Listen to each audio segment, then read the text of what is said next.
هست هر گونه گری ها در زبانی مادری، زرگری، سوداگری، غارتگری، ایغواگری.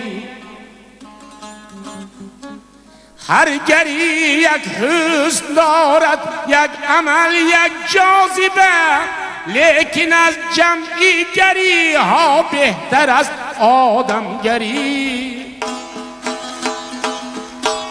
لیکن از جمعی گری ها بهتر است آدمگری.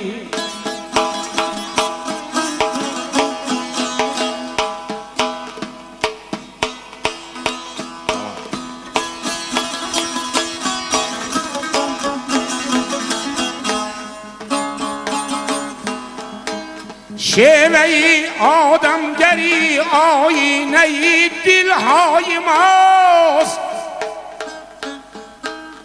اصلها ظاهر نماید چون محک در زرگری. از برای اهل دل آدمگری بود دایما، چشمه عشق امید آرزوی باوری. لیکن از جمعی گری ها بهتر است آدمگری.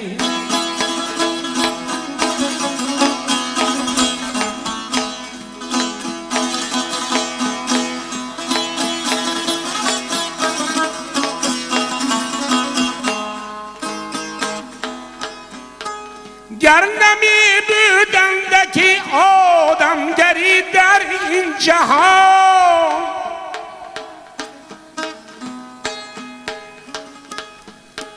مثل جنگل حکمران میشد در آن وحشیگری. هر که از آدمگری دارد خبر در زندگی، چشمه عشق امید آرزوی باوری. لیکن از جمعی گری ها بهتر است آدمگری.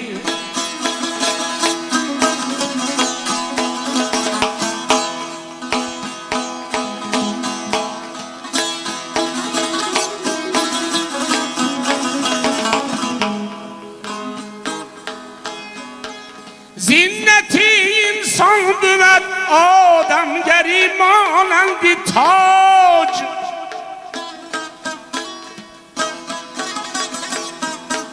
از همین خاصیت است آیین انسان پروری.